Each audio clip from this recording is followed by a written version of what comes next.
This is working. Can you hear me? Okay. Can you hear me now? All right. I'm not used to this talking so close to the mic. Good evening, everyone.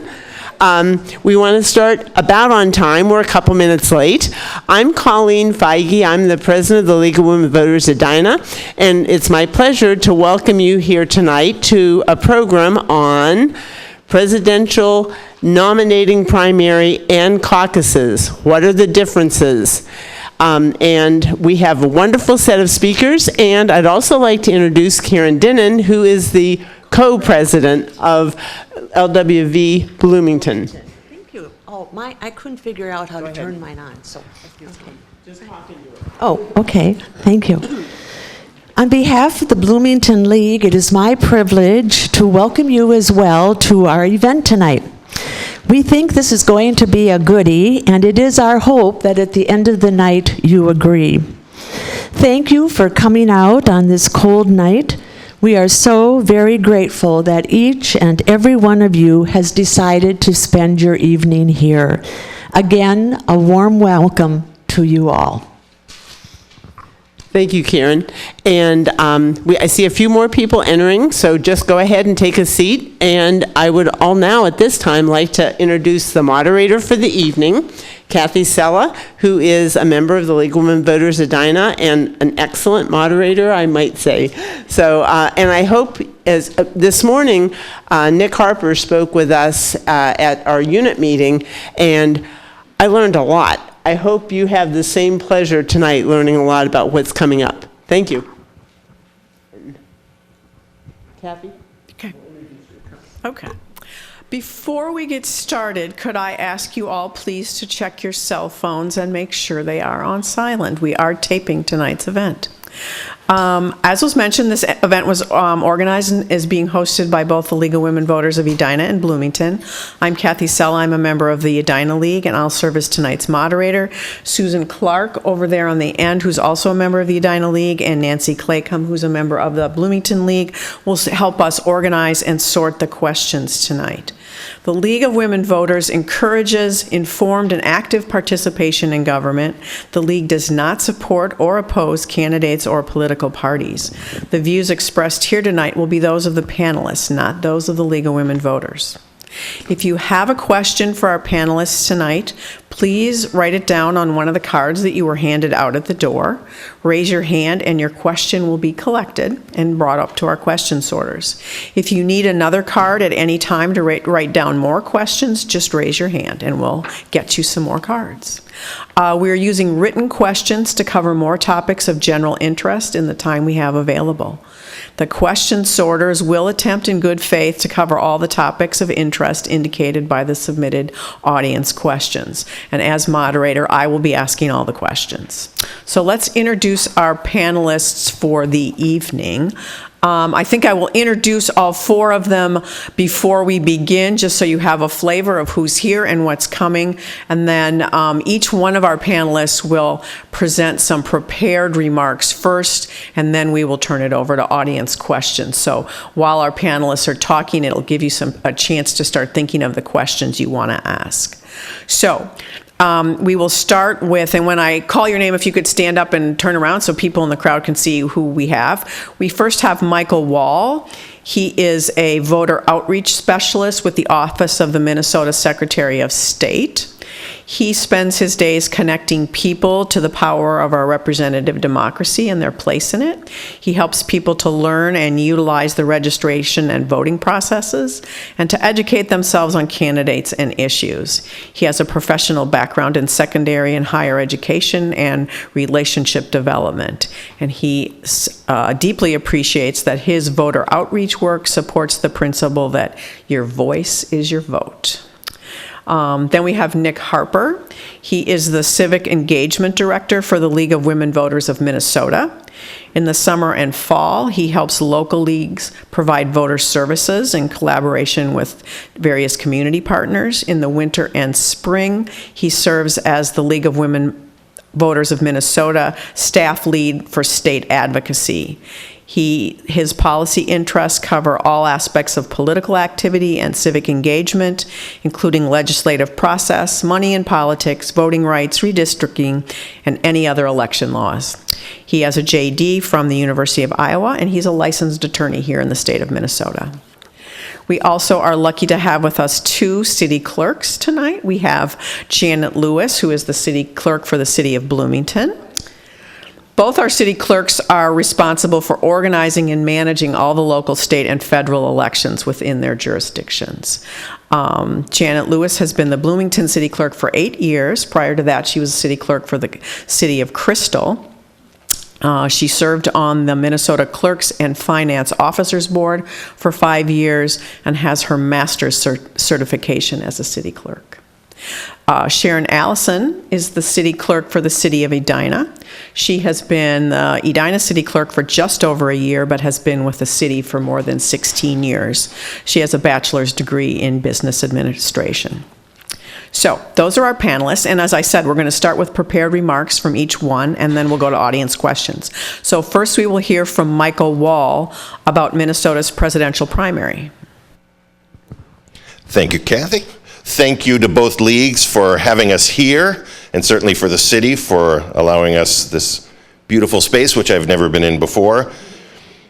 I am accustomed to speaking in front of many people without a microphone, and I think this will pick me up. Is that all right, if I just lay it down? Well, the audio technician in the other room will tell us. Okay. Actually, you should use the mic. It won't pick you up. Okay. I just get confused with too many things I have to deal with. So you have the outline of what I'm going to talk about on the monitors, and I thought he was running out to say, "We can't hear you." Presidential nominating primary is a bunch of things. It's not new, as we'll talk about, but here's the way that I've organized my remarks. What is it? Why is it? Why don't we caucus, or do we?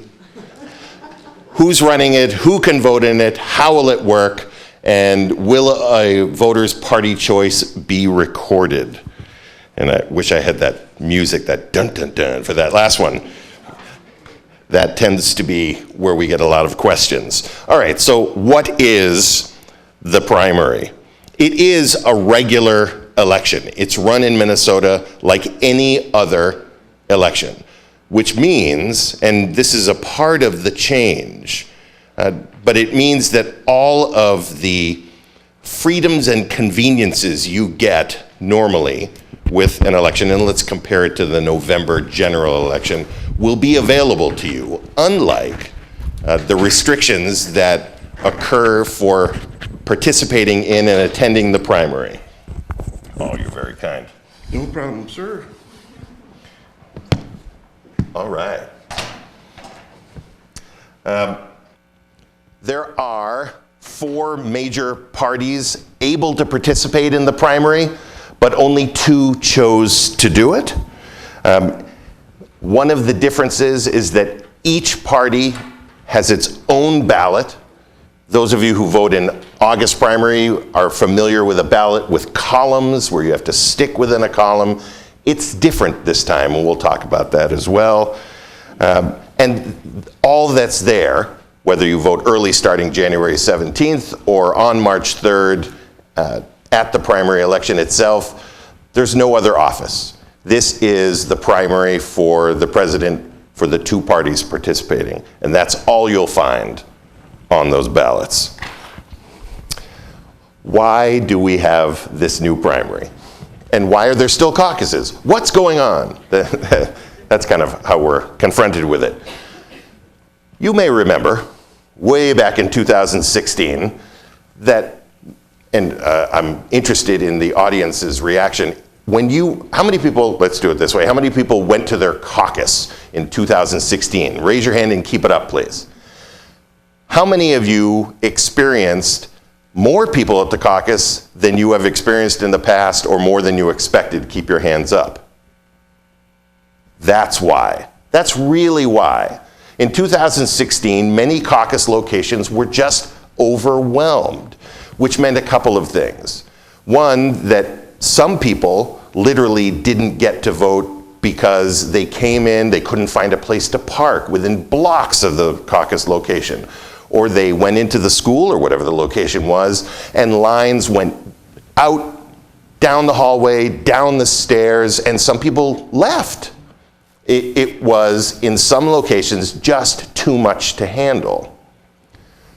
The legislature, and by the way, the other limitation, if you will, of the caucus is that even if it wasn't that crowded, if you worked that night, if you were away, if you don't have childcare, it is a small window of availability to participate in the caucuses.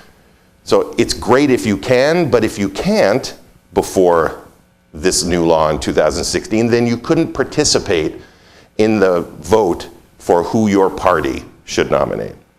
So all of those things together led Phyllis Kahn to sponsor legislation to create a presidential primary.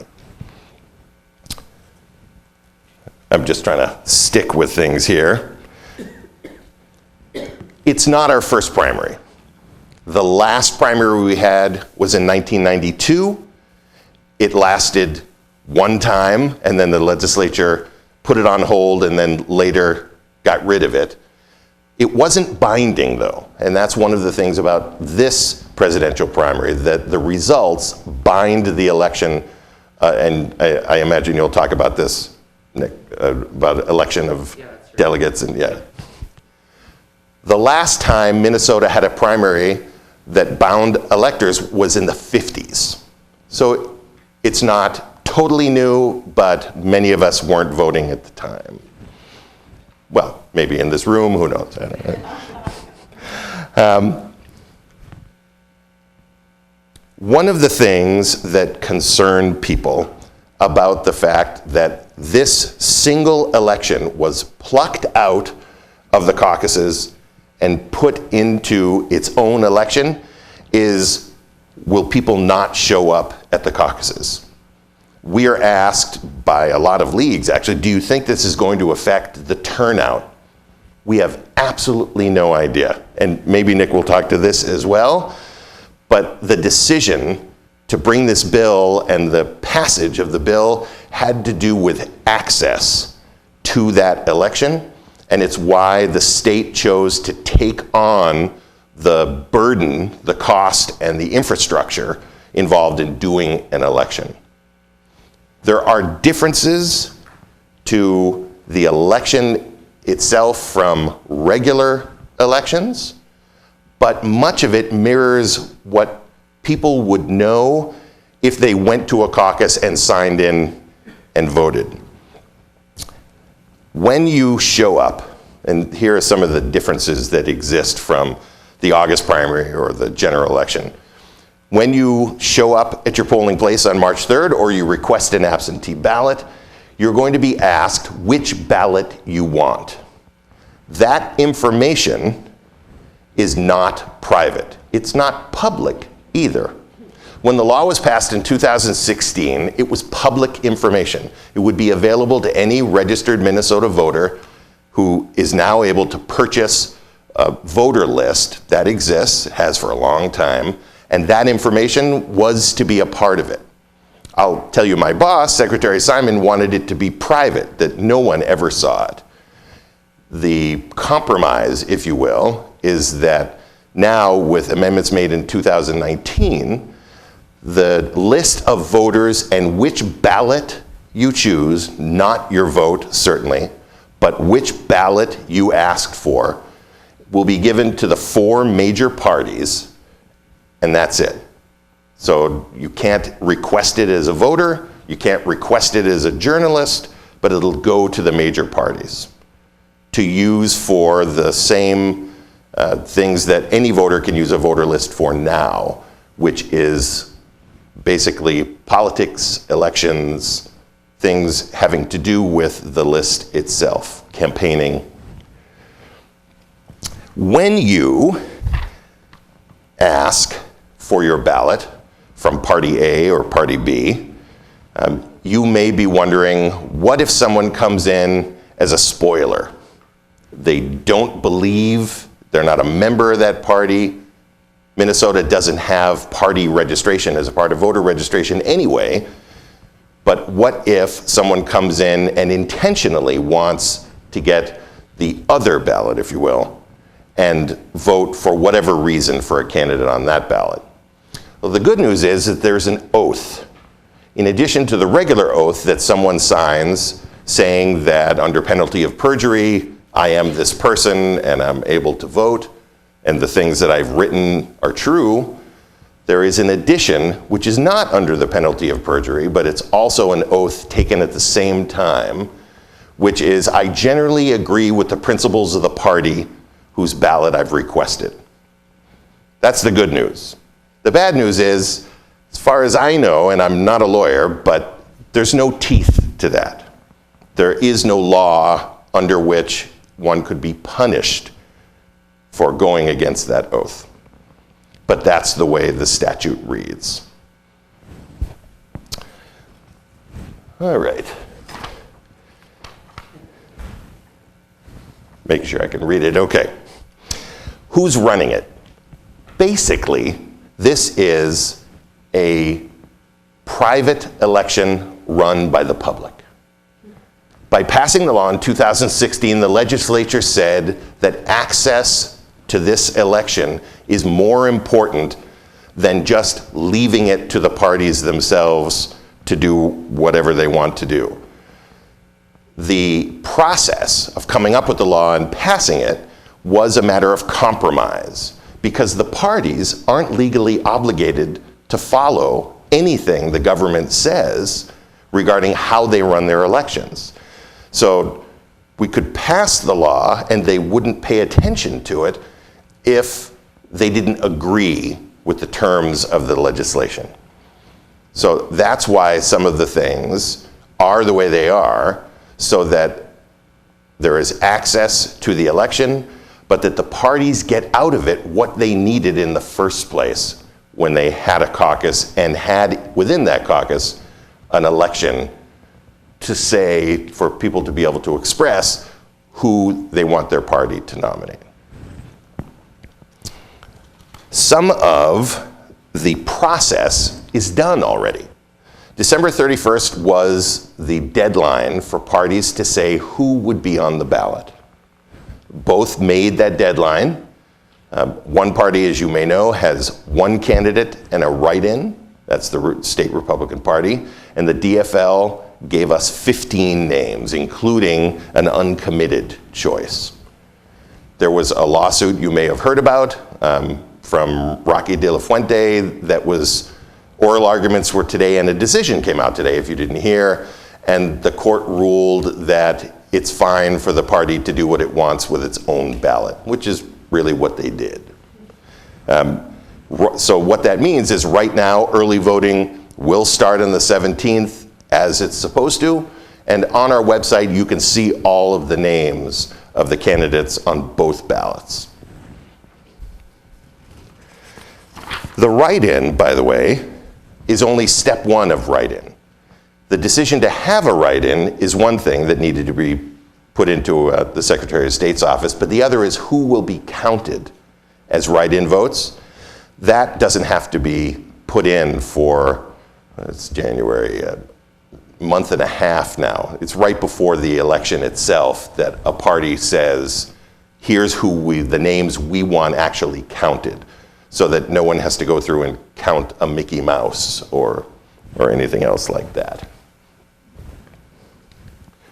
So we talked about the request for a particular ballot, but in general, anyone who's eligible to vote can vote in the primary. It is, again, a standard Minnesota election, which means that anything that makes you eligible to vote in any other election is the same here.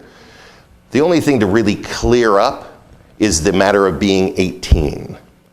It used to be that a party could say, well, kid, if you're going to be 18 by the November general election, we'll let you vote at the caucus. That does not exist.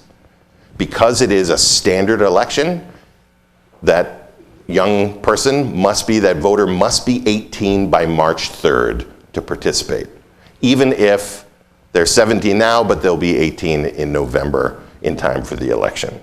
It has disappointed a number of young voters or voters-to-be, but now that this is a primary and not part of the caucus, that is something that's a matter of law.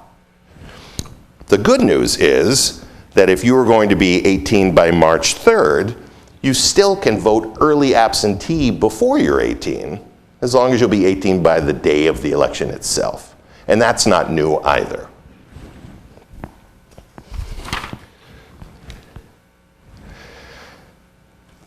We've actually talked about how it will work and the fact that the presidential nomination primary is run just like any other election, as far as the way it's run, the way the results are tabulated, the results with the canvassing board, all of that is exactly the same.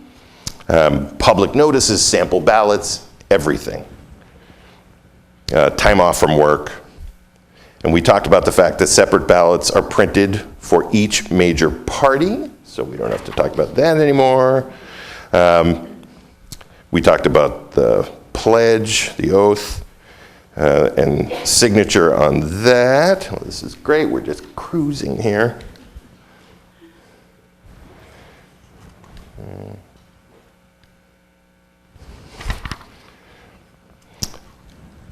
In addition to the way it works, your rights regarding elections are exactly the same now as with any other election, which means that the Minnesota Voters' Bill of Rights, which is a matter of statute, and it's also on our website under the fact sheets section and know your rights, but one of them is that you have a right to get time off of work to go vote. Same thing in the primary.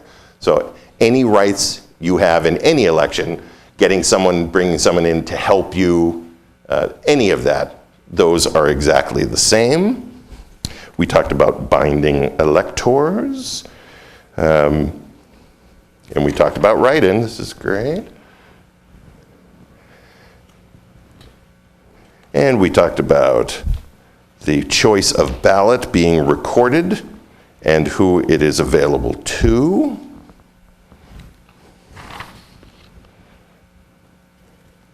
Mostly private. I love that phrase. Mostly private.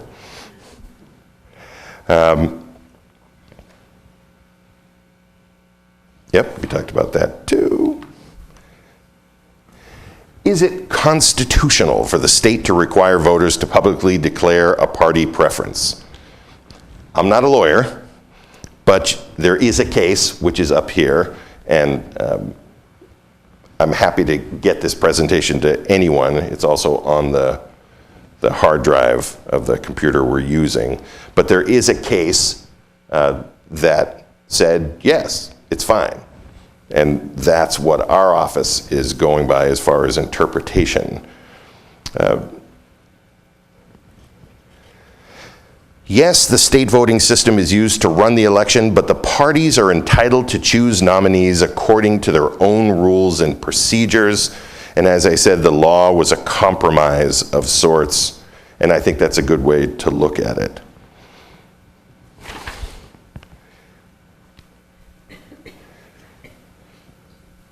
We talked about that. What about an alternative? If someone says, well, what if we just made it an open primary where you received a single ballot, just like the August statewide primary? As I mentioned, the parties wouldn't have to follow it. With their agreement and the way the law was written, the parties are adhering to that requirement that the electors are bound and that they will reflect the will of the people in the election. And that's ultimately what we want to see anyway. And are there any frequently asked questions? Yes. So there's a little history there at the bottom that there was a 1916 presidential primary repealed in 2017.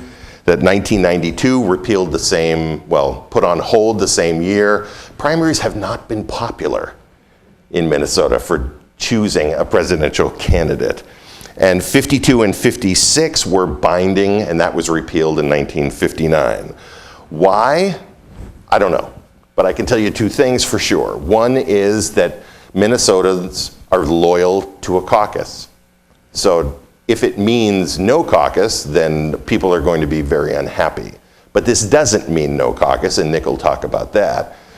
The other is that instead of the parties footing the bill, the state is, which means you and I are. And it is, as you can see, about $12 million. But what does that buy us? It buys us the fact that any Minnesotan can participate in this preference election, this primary, whereas, as I mentioned before, when it was a part of the caucus, it really limited who could participate. So it's $12 million, yes, and any expenses put out by the counties in putting the election on will be getting reimbursed. So $12 million, yes, but in a very solid Minnesota tradition, maximizing the ability for people to participate in who their party's nominee will be. And I think that's good for me. And we'll do questions after. Thank you very much.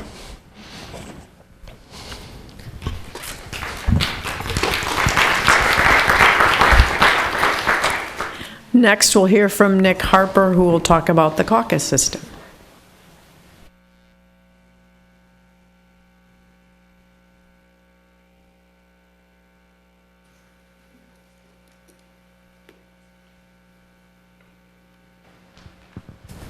Yeah, all right, it's on. Michael, when did the Republican Party request a write-in? Do you know? Yes, it was a couple of days after they put in the single name. Oh, see, I missed that. So I'm learning something tonight. But it was still a part of the deadlines that existed. Yep. Everything was within. Yep.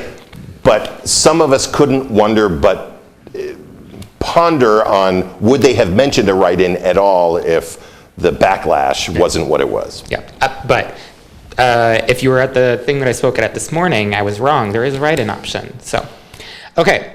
Thanks for having me tonight. Nick Harper, League of Women Voters of Minnesota. I will go over precinct caucuses and what you need to know about them for 2020.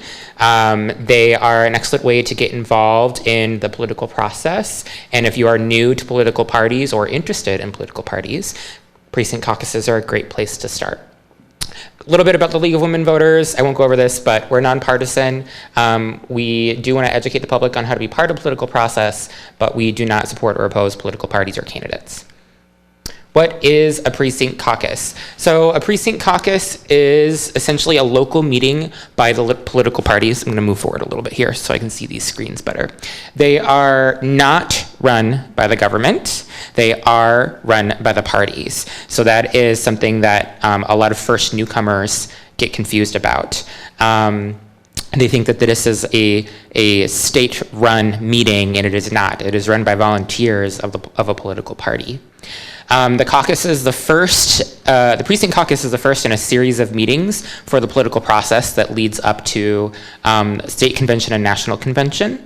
And each political party runs their caucus meetings slightly differently. So I will be covering a lot of materials that applies generally to all precinct caucuses, but I do want to be very clear with folks that there will be differences between different parties' precinct caucuses, and I encourage you to contact the party of your preference to get those details if you have additional questions. I think it's really useful for you to get that information from those parties, just in case they've made any changes or anything like that.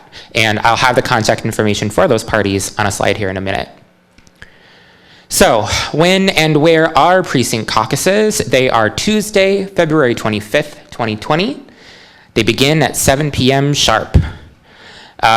You can find out where your precinct caucus location is because it varies by your precinct. So you'll have to look that up. You can look that up on the Secretary of State's website, mnvotes.org, and that there is what they call the precinct lookup or caucus lookup tool to actually find out where your precinct caucus location will be. Often it's like a school or something like that. You can also call the political party correctly because they're the people who set the location. So if you call that political party directly, they'll also be able to give you what your precinct location is. Or they might just refer you to Secretary of State's website.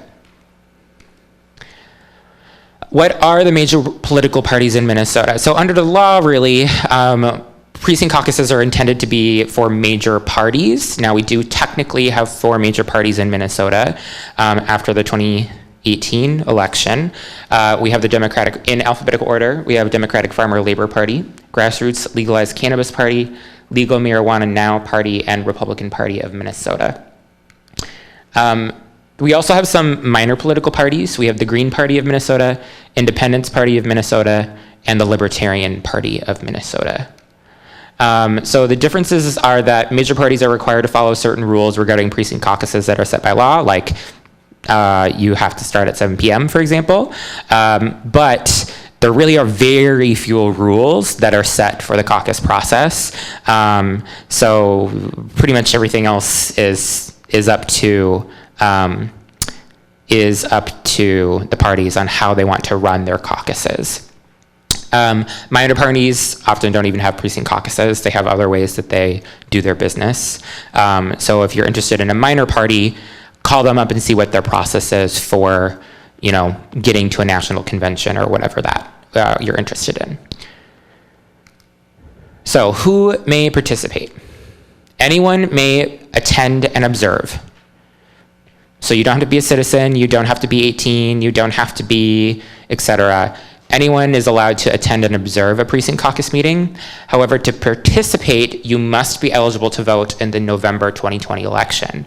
Now, Michael mentioned this, so what that means is if you are 17 on February 25th, but you will be 18 by November, then you can still participate in the precinct caucus process. So that's something I'd like to point out is that if you know a 17-year-old who's really gung-ho and wants to get involved, they don't have to wait until November to get engaged in the process. They can start being engaged with the precinct caucus starting in February. So I really like to point that out so that young people know that they don't have to wait until they're 18 to be a part of that process.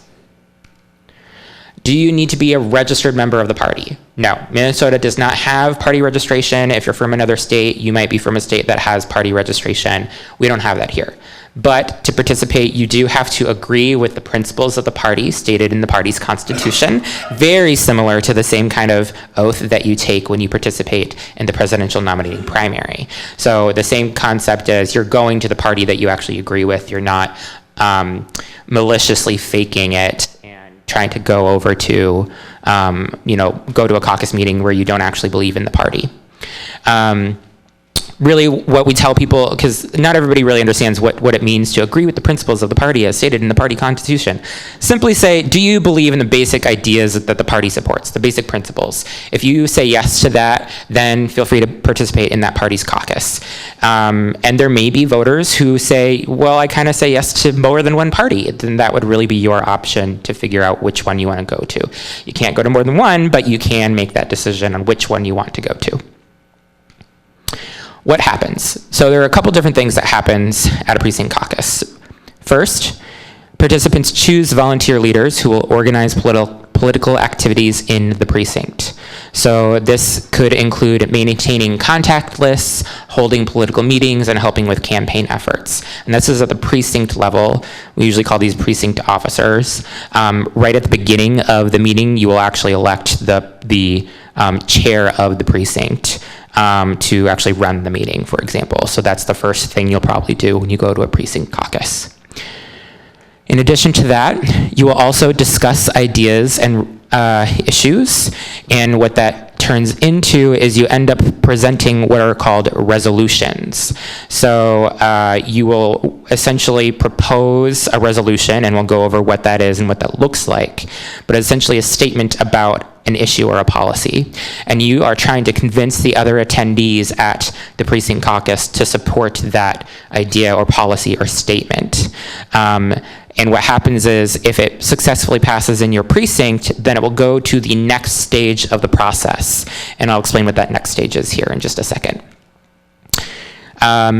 You will also choose delegates who will endorse candidates and participate in very similar activities at the next level of conventions. And that's that next stage I was talking about. So for example, at future conventions, party delegates will endorse state and federal candidates, such as governor and lieutenant governor, or candidates for U.S. Congress. The political parties have different ways of choosing delegates at precincts levels, so be sure if you have questions about how that selection is done to contact your party for more information, because they do have slightly different ways of how they do that. What doesn't happen? So as Michael noted, caucus participants no longer vote for president. So if you're going to go thinking you're going to vote for president, you're going to be disappointed. We have a presidential nominating primary. I won't go over that because Michael's already done a great job discussing most of that information. So what is a resolution? I said I would go back to explain what this thing is. So parties have what are called party platforms, which are essentially the policies that they plan on supporting, the policy ideas and values that they support and what they stand for. That is what the party platform is. Resolutions are position statements that get adopted into the party platform through the process. So what happens is they start at the precinct level, and then they go to the next stage, and if they are successful at the next stage, they'll go to the next stage, etc., until they're in either the state platform or the national party platform. Resolutions have to be presented in writing at caucuses. Both of the major parties do require that they be submitted in writing. How do you present a resolution? So this is resolutions are not unique to caucuses, like city councils, Congress, they all present resolutions as well. So resolutions are not unique to precinct caucuses, but a resolution follows the same format, has the same elements or pieces. First, you state either an opportunity or a problem or some kind of important issue that you think needs to be addressed, and there needs to be a statement. You then list your rationale for why that statement needs to be adopted. Why is the issue important? Why is your position correct? Why, essentially saying, why are we even bothering with this? And then at the end, you usually say resolved, and then you actually declare the statement that would be what you would end up putting in the platform. So I do want to point out that both parties do require it be written, but they also have different forms that have to be different format requirements. So this is the general format, but I do know that there are slight differences, and they might require specific forms to be filled out. So again, if you do plan on submitting a party resolution or a caucus resolution, to make sure you contact your party ahead of time to make sure you get any forms if you need to fill out that form. They should, in theory, have copies at the precinct caucus, but remember that these are volunteers, and so they might not have, if there are lots of people showing up wanting to do resolutions, they might not have enough copies of the form. So I would recommend, if you do want to submit them, get copies of those forms ahead of time to print at home. So here's an example of a resolution. Whereas, which is, obnoxious legal speak or whatever, but whereas, and then you usually state a series of facts of what the issue is and why it's important. So purple people eater feeders represent 15% of the local economy in 13 counties. Employers have been able to recruit them. The state of Minnesota does not fund any training for these people. Therefore, be it resolved, the party of Minnesota supports adequate state funding to technical schools and employers for training and hiring purple people eater feeders. So that's an example resolution. You state the facts of the situation and say, because of these facts, I believe that the party should support this policy decision. So that's an example of what a resolution will look like. Okay, what if you have school or work on caucus night? You do have the right to take off of caucus, but you must give your employer 10 days notice. Not everyone remembers to do that.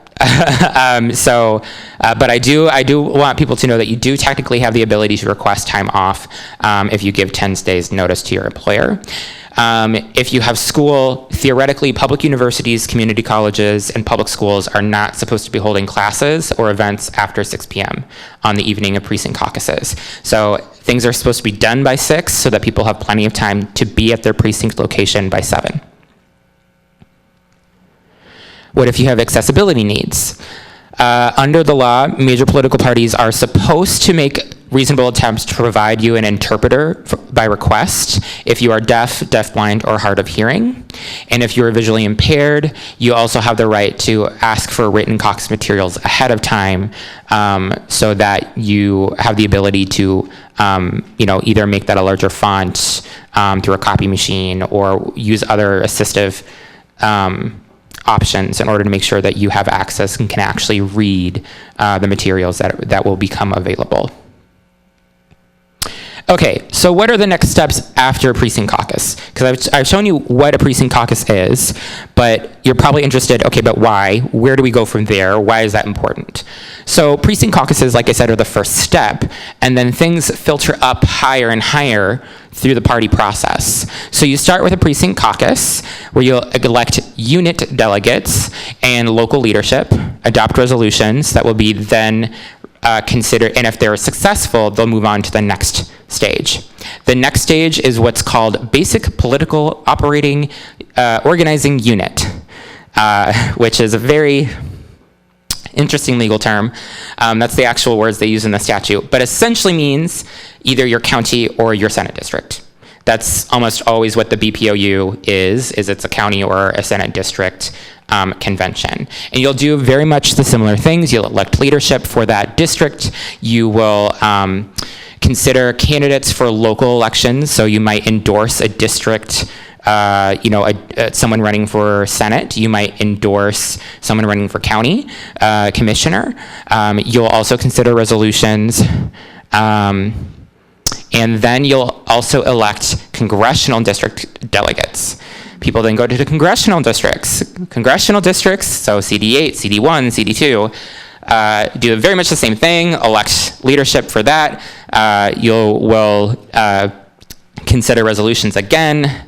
You'll make endorsements for folks running for the congressional race. Then you also elect delegates who go to the state convention. The state convention, you do statewide races like Senate and governor and other statewide races. You'll also, if your resolutions have gotten this far, this is where the platform is actually written for the state level. So you'll have a state party platform written by the state party at the state convention.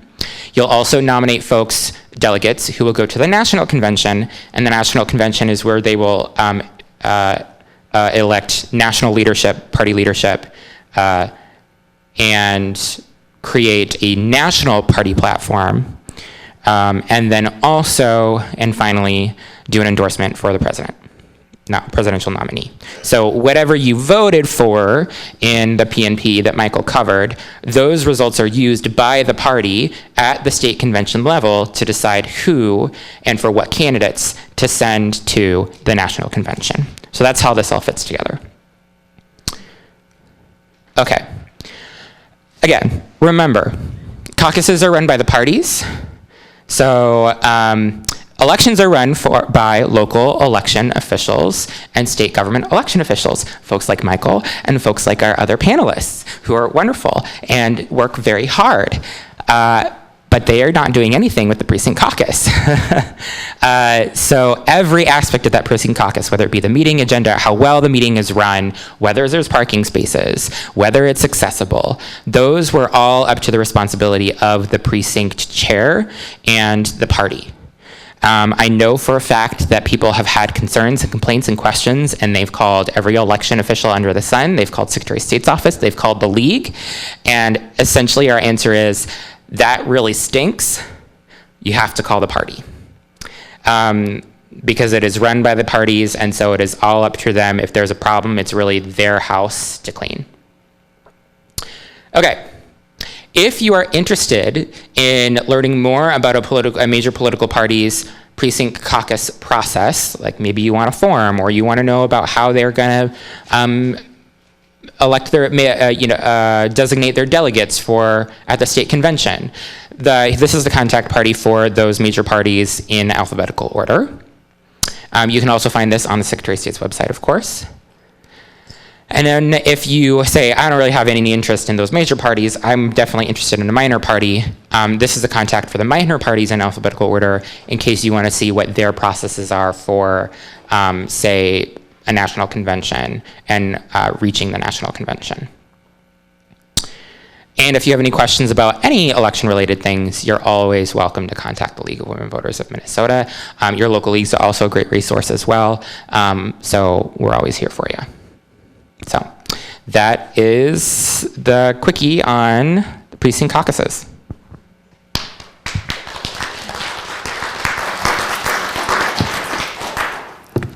Thank you, Nick. We will now hear from our two city clerks who will give us a very local take on these issues. And I don't know if the two of you want to go up together or you want to go one at a time. How do you think you want to? All right. So first we'll have Janet Lewis, who is the city clerk for the city of Bloomington. Hola. Oh, I have to walk all the way back there for my notes. I was going to offer to get your water, but it's your notes. So. It's my notes, yes, it's my notes.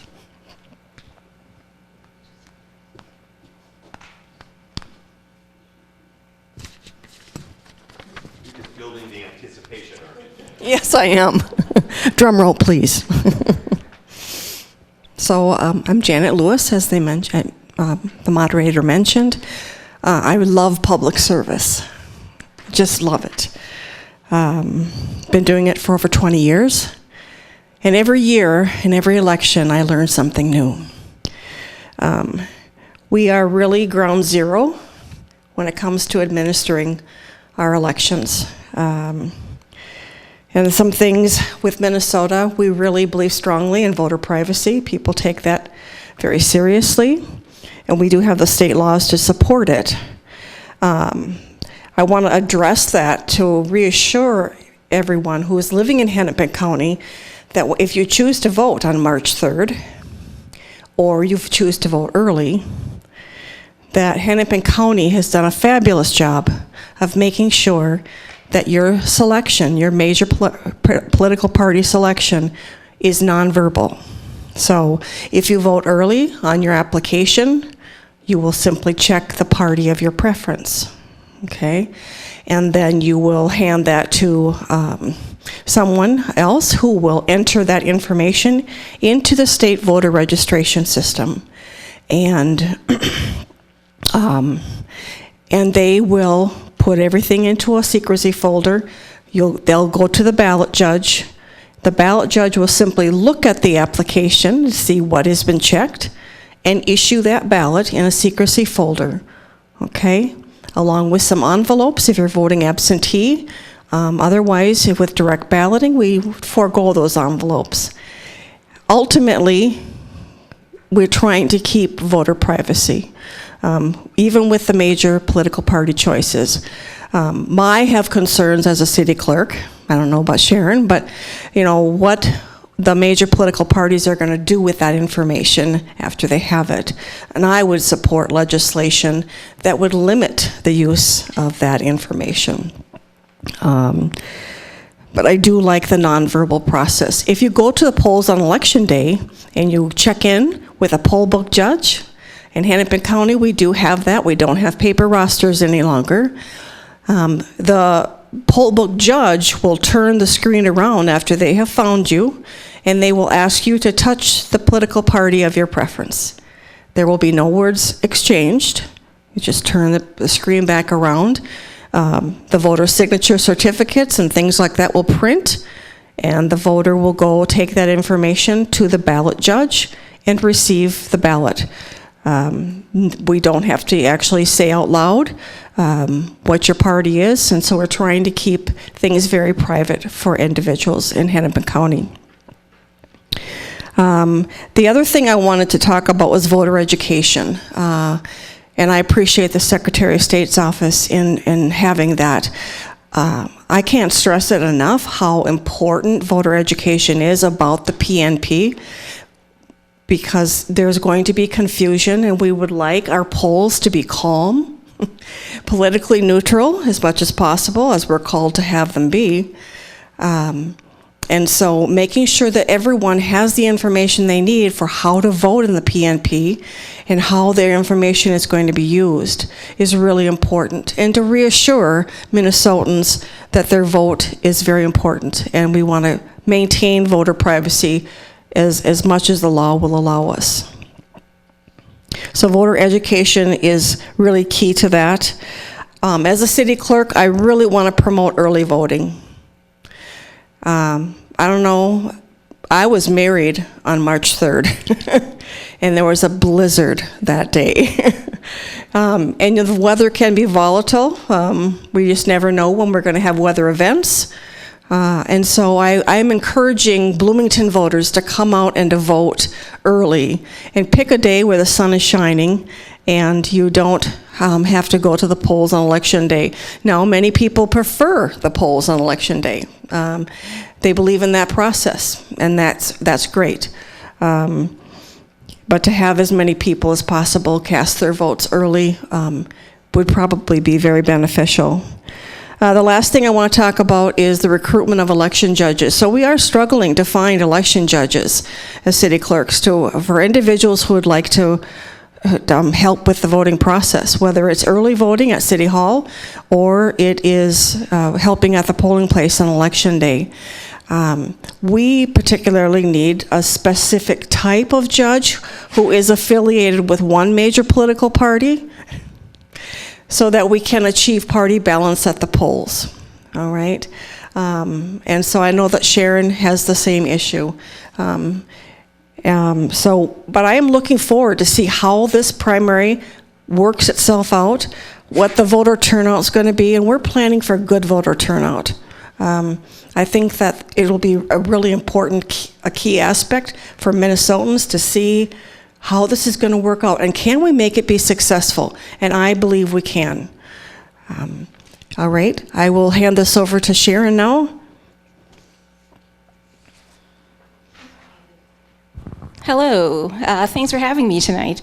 I echo everything that Janet has said, and I will speak more from a ground zero planning point of view. What is involved with planning for the PNP? And my experience is just a little bit different than Janet's, because I run the school district election also. So we wrapped that up just at the end of 2019, and then we're into planning for the PNP. So honestly, it is a lot. It's a bit much to go from a school district election into the PNP. So if they discontinue it, you're all right with I'm all right with that. Totally all right with that, because I don't see that the school district is going to go to an even year election. So this is going to be a problem for us going forward. So in terms of going from the school district election to the PNP, and especially because the PNP is fairly new, your training requirements changes. So you develop new training for the election judges. In addition to that, there's an extra hour of training that is required for all the election judges. So that creates a lot of time crunch for us as staff. And we don't have a big staff to plan these elections. We're also thinking about March 3rd being March Madness, not just for basketball, but it is Minnesota, right? So Janet talks about a blizzard when she got married. We have no idea what to expect on March 3rd. So as we're planning for that day, we can make contingency plans. I can plan with the Public Works Department to be ready to help us out, but they're also planning to be busy if we have a blizzard. So how do we get the judges to the polling place on March 3rd? that potentially could be a problem. And we do know that we have to open, right? We can't ignore that fact. So those are some of the things that we're having to plan for. In addition to that, having 2 sets of ballots to work with creates its own problem too, because we've always had just 1 ballot, and so we have a cabinet on this side with all the ballots, but now we need to plan for a second set of ballots. So that too presents a problem for us. Overall, though, I think we're taking it in good strides. We can't sit, you just have to deal with it, right? Be happy and take it one day at a time. And as we go forward, we have some awesome staff, and we'll be relying on them to help us get through. As Janet said too, we do have difficulties getting election judges. And I'm sure I can say the party, because I do want you to know which party we do need election judges for. It's the Republican Party. It's difficult to plan for having a balance at the polling place when we are required to have a balance, when we can find Republican judges. So if you are a Republican living in Edina, in fact, you do not have to be a resident of Edina. You can be in Bloomington. I will take Janet's Republicans. That's totally fine. So I'd like you to reach out to me and let me know if you're interested in becoming an election judge. We're also struggling with having head judges. In each polling place, we do have 2 head judges. And for this particular election, it's not because they're snowbirds, because when we did training in 2019, I did talk with all the election judges to see if they would be in town. And I believe 1 person were planning to be away during the March election. But I think that people are just busy. They have their regular elections their regular vacations that are planned. And so we're having difficulty filling the polling places with the trained head judges that we have. So this is to those who are watching this. If you are a current election judge and you're interested in becoming a head judge, please contact me, because I would like to talk to you about that. And I think that probably the biggest thing for us is March 3rd, being March 3rd. Not knowing what March 3rd is going to look like when we wake up on the morning of March 3rd. So, but I think otherwise we are taking it a day at a time, and we are managing it the best we can. So I think that's it. Thank you.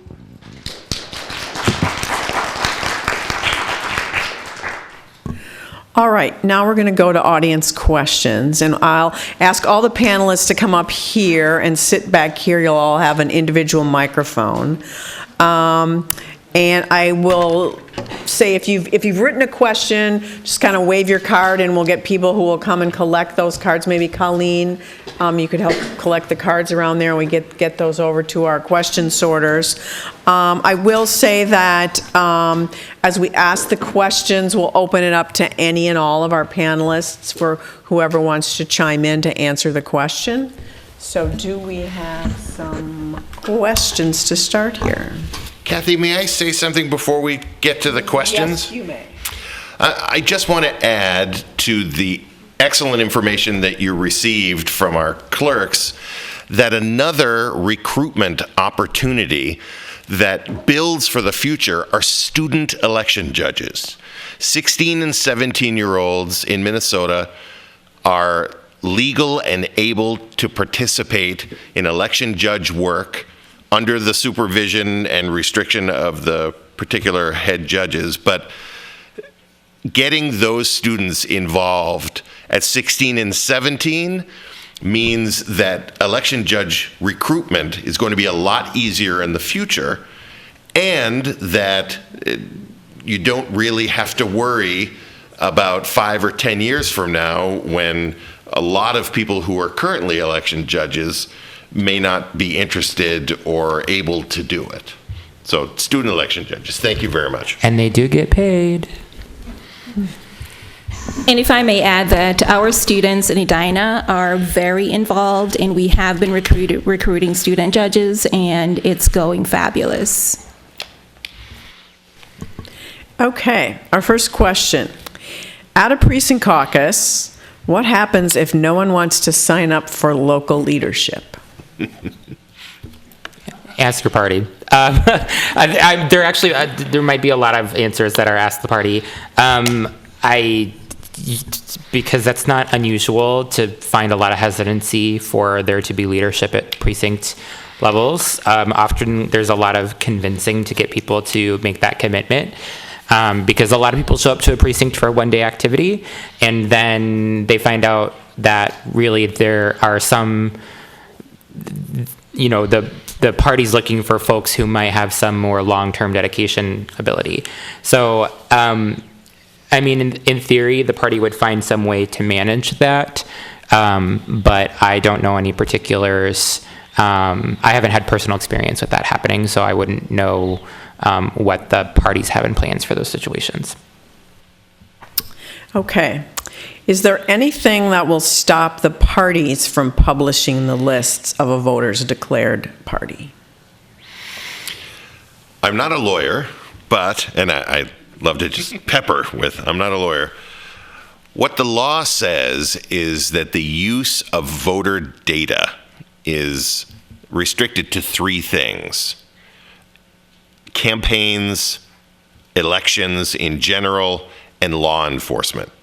This information is under the same restriction, as far as I know, but anything a party does connects in some way with a campaign or with politics. So I think that a party would need to justify, not for us necessarily, but for the public, or even if there's a challenge to a county attorney, the publishing of the list, what political or campaign purpose would that serve to do that? So we don't expect that to happen, and that's, at this point, that's kind of the best we've got.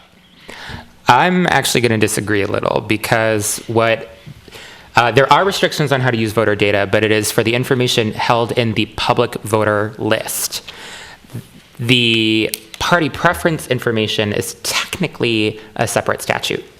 And so there is kind of a legal gray area. Is party preference considered part of that public list and then that restriction on the public list data? Or is it not, and there's no restrictions on how party preference information can be used?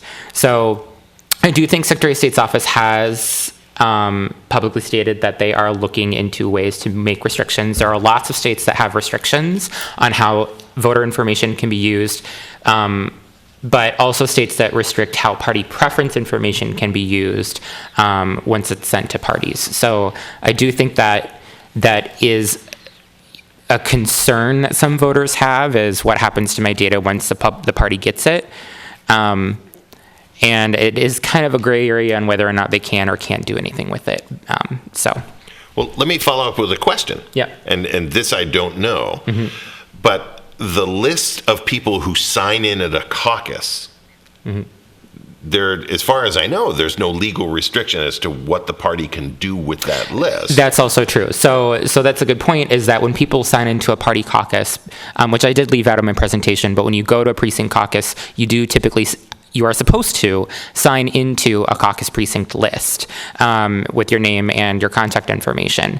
That list is public. I mean, it's a sign-in list. You can read who else has signed before you, and to my knowledge, there is no restriction on how that data can be used. Now, the one difference is that caucus precinct lists are only shared with that party. They're not distributed to the other parties. So I think that, the parties have an interest of protecting the data of their party voters. That may be different for voters of a different party. And I would like to add.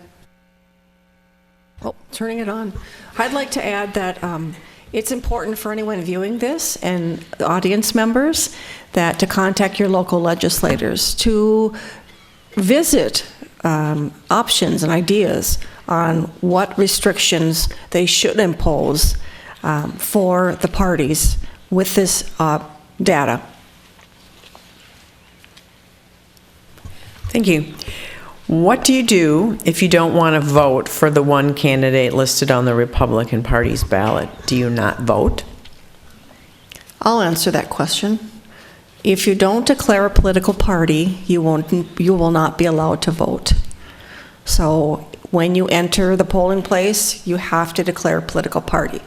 Is that the intent That of the question? actually wasn't, No. I think the question was asking, what if, and we know who's on the Republican ballot, so what if you're a Republican who gets the ballot and does not support President Trump being the nominee of the Republican Party? The Republican Party has given permission or direction that there will be a write-in space on the Republican primary ballot. So someone using the ballot who wanted to put in Bill Weld, I lived in Massachusetts, I voted for him, as the nominee has the right to do that, or anyone they wish to put in as a write-in. Could I add one more comment to that? And so write-ins will be tallied and counted after Election Day, but we're only required to tally the individuals who register to be a write-in. Is that correct?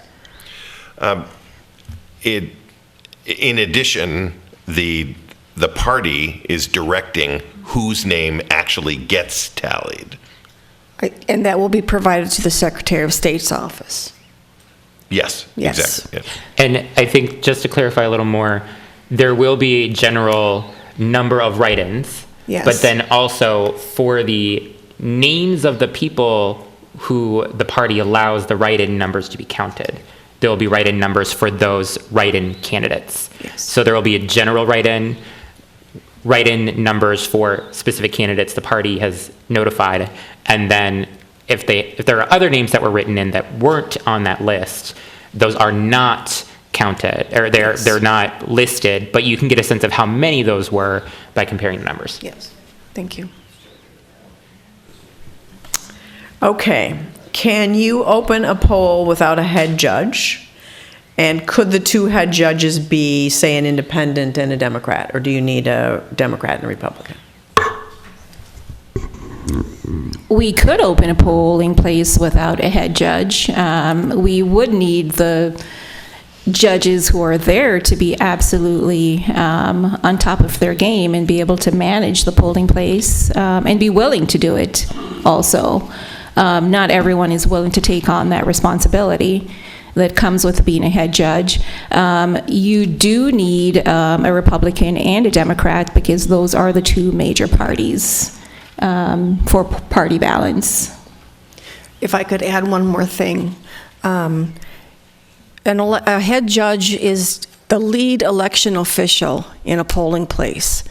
And so if they become ill or you don't have one, you have to appoint someone to serve in that capacity.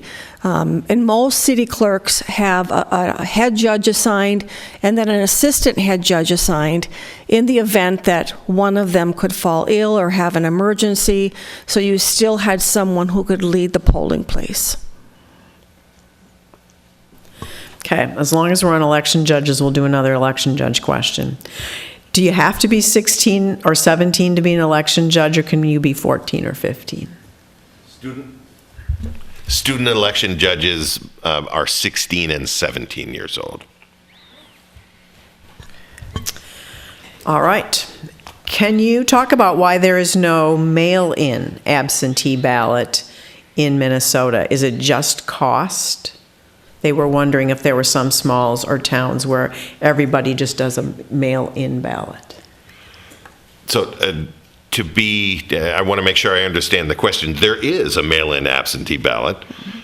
You can vote early by mail-in absentee ballot by requesting either online or by mailing or faxing or emailing or bringing in an absentee ballot application and have that absentee ballot mailed to you, to your home here, to, if you're Snowbird, to Arizona, Florida, and then you fill it out, follow the directions, use the 3 envelopes, get a signature, and mail it back. By the way, you can also drop off a absentee ballot in the envelopes, but they're really kind of expected to be mailed back. So there is that. Now, separately, there are mail-only precincts. These are precincts that have to be, I want to say, under 500 voters, and that there is no going to the polls. Everything is done by mail. So I hope that answers that question. When will we know the results of the primary election? Reporting is done in exactly the same way it is done for any election. So assuming that all precincts report on time, the next day, everyone kind of knows the turnout and the results. So it's the same time frame as any other election. And I'll just add then this one, which is similar as a follow-on. Will voting results by precinct also be public?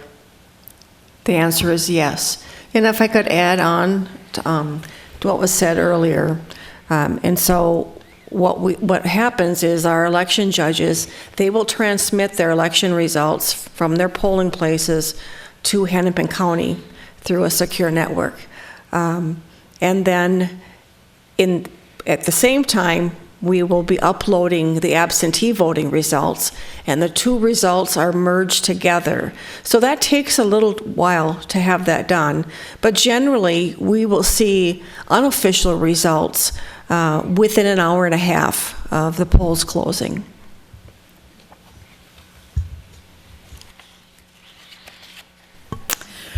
What if a voter requests a party ballot and then changes their mind and wants the other ballot? Nope. That's the short answer. Once the ballot preference is registered and you're given that receipt, that's it. Which means that if you get your ballot from the ballot judge and this is really one of the keys, I think, behind this, but you go to fill out the ballot, and as is your right, you can ask for that ballot to be spoiled because you made a mistake, you put a mark in the wrong place, you voted for everyone, whatever it is. You can go back, have that ballot spoiled, and get a replacement. But as a part of the law that establishes the primary, you cannot change your ballot request. So once you choose the ballot you want, that's it. Except if you're in Hennepin County. We've been instructed by Hennepin County that they have permission from their attorney to make it possible for a voter to change their ballot. I have not heard that, but I will tell on you at the office. Absolutely. We'd like to make sure we're doing this correctly, and that is what we've been instructed to do. If a voter walks away and realizes that they either change their mind or for whatever reason that they're allowed to come back and say, hey, I got the wrong ballot or I made a mistake, I'd like to switch to the other ballot. If I could piggyback on that. Don't mean to snitch on Hennepin County. Right. Yeah. Too late. Too late. But what I'd like to add to what Sharon had said. So the reason Hennepin County, I believe, has made this decision is because if you're voting early by absentee ballot before direct balloting starts, okay, you have the choice to claw back your ballot. That's a term that we're using. So if you come in and you vote, and then, of course, your ballot hasn't been processed, and you want to change your vote to a different candidate within the same party or a different political party, you have the ability to do that. And so Hennepin County was concerned that voters would not have the same experience at the polls on Election Day. So that is why they have directed city clerks in the Hannibal County jurisdiction to allow and to track if voters are changing their party.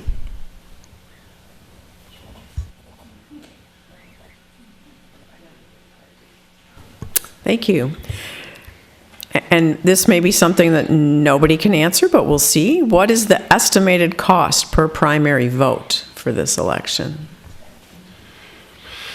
It depends on how many votes. Yes. The estimate that the legislature had originally was something like 3 to 4 million. It ended up being it actually ended up being $11.9 million. So however many votes we get, 11.9 million divided by that number. But if you are really optimistic, we have about 4 million eligible voters in Minnesota and a $12 million to round. So $3 per if everyone votes. So tell your neighbors. One thing to add to that is that early voting or absentee voting is significantly more expensive than voting at the polls on Election Day. And historically, groups, government entities have underestimated the cost of elections. And so we're limited, according to the law, what we can claim as an expense. There are other expenses that are incurred that we cannot seek reimbursement for. Okay, will voters know before March 3rd the names of the candidates their party will tally as write-ins? That's a good question. I believe that they will know 7 days before Election Day. That information has to be posted on the Secretary of State's website. We certainly are looking for it as we're setting up and preparing for our post-election work and tallying the write-ins. So we're looking for a document 7 days before. Okay. Regarding the information about which party each voter voted for at the primary, why do all 4 parties get that information instead of just the party that you voted for? Because that's what the legislature wrote in the law. That's the short answer. That's the short answer. I'll just keep it to that. The legislature is the legislature. That's all I can say. Okay. Let's get into less election specific and some more caucus-wide questions. Do party platforms start from scratch every 4 years? Technically that's up to the party and the party's decisions and process. But to my knowledge, no, I think they're just like revised and amended, is my understanding. I do know that there are many Republicans who actually do want to kind of start from scratch with the Republican party platform. And so that's why I think they don't start from scratch. They actually just revise. Okay, so our audience wants a little clarification about the primary write-in process. How does that process work? What are they going to do? Then what's going to happen, and where are those names going to go? So can we break it down into more manageable steps for everyone? Well, I'll start and certainly invite additional, but there really are 2 steps to what a party is required to do. The first is to notify the Secretary of State's office if they will have a write-in on the PNP, the presidential nomination primary ballot. And that has to be by the 31st of December, 63 days, I believe, before, and that has already passed. The other that we heard just a minute ago is that a week out, I wasn't sure if it was just 6 or 7 days, but a week out from the election, the party must tell the Secretary of State's office which write-in names should be tallied and reported. And that's really the bones of it, are those 2 steps and those 2 deadlines.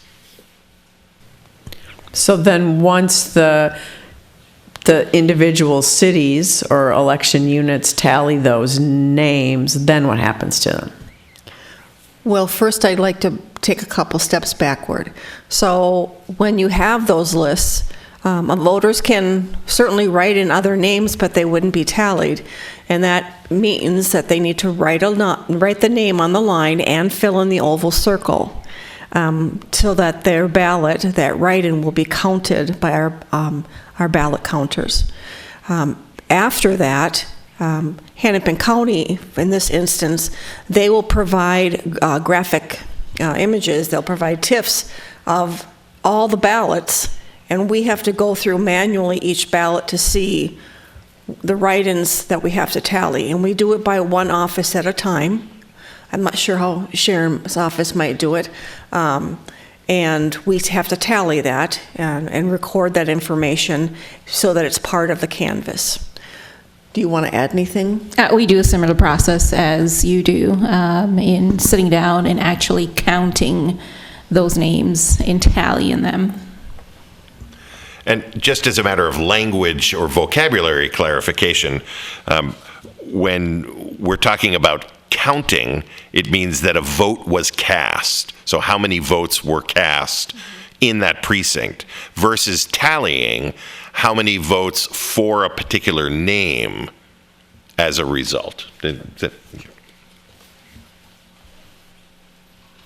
But so then after the clerks do their counting and tallying, then what happens to the write-ins? Those tally sheets, excuse me, are sent to Hennepin County. If it was for a local office, then we would have that be included in part of the canvas where your city councils are canvassing the election results and the materials that were returned.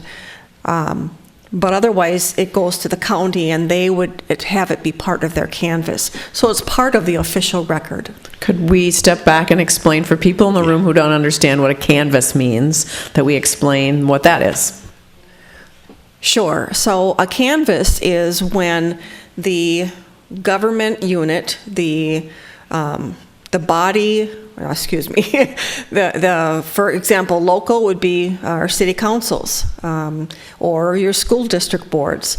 They have to receive the election results as well as a list of materials that were part of the election. For example, in Bloomington, we have a charter city. They have to see the list of election judges who served. They have to see a true copy of the official ballots, in addition to some other information. And then they will accept those results and declare the results at that canvas meeting. So the same thing would happen at the county level, the same thing would happen at the state level. Anybody want to jump in? So canvas meeting is probably similar to a council meeting, except that it's an hour earlier than the traditional council meeting, and it's a meeting held just for that purpose, to accept the results, and it's called canvassing. You're accepting the results of the elections. Yeah, it's essentially like, yep, that's legit. Stamp of approval. Thank you all for chiming in on that one. Here's a good one. If my desire for privacy overrides my desire to vote in the PNP, will my non-participation cause me to be removed from the registered voter list at the Secretary of State's office? What is used to update purge registered voters? Excellent question. The only thing that removes someone from being an actively registered voter is 2 things, actually. One is if you don't vote for more than 4 years. So if you voted only in the presidential general election, and although we don't know, no one knows, you only voted for president on the ballot, your voter registration would remain active and you would have no issue. If a court removes your eligibility, either through some people are under guardianship. That doesn't mean that they lose their right to vote, but some people under guardianship are declared ineligible to vote only by a court, and the court is also the entity that says that felons who have been convicted lose their right to vote until they're through serving any part of their sentence. So there's nothing that happens to you if you choose not to participate in the presidential nomination primary unless that makes it over 4 years that you haven't voted. And what was the second half? Oh, the purge. Purge is an interesting vocabulary word that's been used for different states.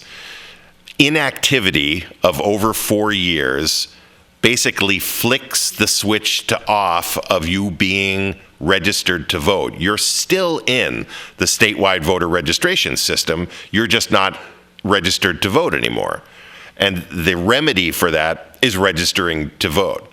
It's the same thing you would do if you move or change your name or come off of a felony sentence. All of those things just involve registering to vote again.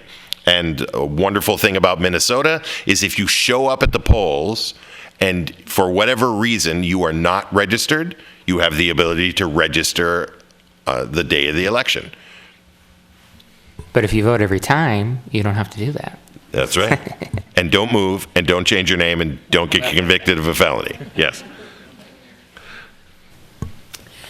So here we can tell that we have a very interested audience because they were listening closely to what you said, Nick. So now they're questioning you on it. Got myself into trouble. I thought county commissioner races were nonpartisan, but Nick mentioned you may endorse county commissioner candidates. So are we going to be endorsing candidates for county commissioners at our caucuses? Okay, so that is you are correct. County commissioners are nonpartisan races. However, the parties can do whatever they want, and if they want to endorse a specific candidate, they can do that. And that actually happens a lot with judicial candidates as well. Judicial judges are a nonpartisan elected official technically in Minnesota, and they don't run under a party name. Same thing with county commissioners. They might publicly announce themselves as being affiliated with a party. They might say, I have voted, I believe that I'm a Republican. I believe that I'm a DFL member. But there isn't like an R or a D next to their name. So the race is technically nonpartisan, but a basic political organizing unit can choose to endorse a candidate if they so wish. Are there any plans in place to educate voters about the caucus process? We try. The league tries. We do great events like this. We do educational events like this every year to try and get folks educated on what the process is. I would love to see if the parties did more to educate folks on their specific processes. Especially because those are really so internal. But the league does do events throughout the state to help people understand what the caucus process is like.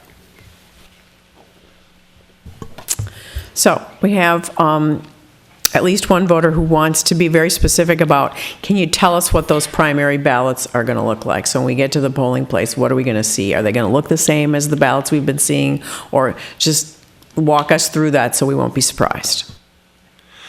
I haven't seen any yet, and I heard that you guys have seen, right? So Yep, we have seen them. They will look the same, except for the DFL will have 15 candidates, so you'll have a lot to choose from there.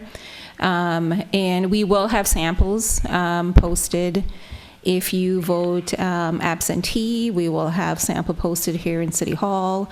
And if you're voting at a polling place, we will also have sample posted that you can take a look at first. But they essentially look the same as your regular ballot.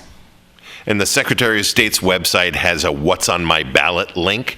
If you go there today, you can see the names of all the candidates from both parties, that including uncommitted, that will be on the two ballots, but you can't see an image of the sample ballot as you normally can, and you will be able to, but not until the 17th of January.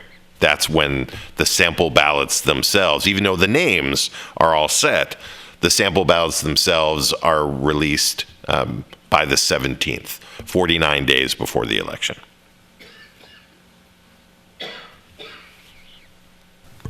Does the state law about the primary say anything about how long delegates are bound by the primary results? I was actually just looking at that today. It just says that they are bound. So now whether that means for 1 round, for 12 rounds, the law does not specify. So Ask it's one your of the, party. it's one of those fun areas of the law where it's like, who knows? So yeah, I mean, ask your party that maybe that the party has a direction to their delegates that you need to be dedicated and bound for 3 rounds or whatever, but the state law just says are bound. It doesn't say like how many rounds or anything like that.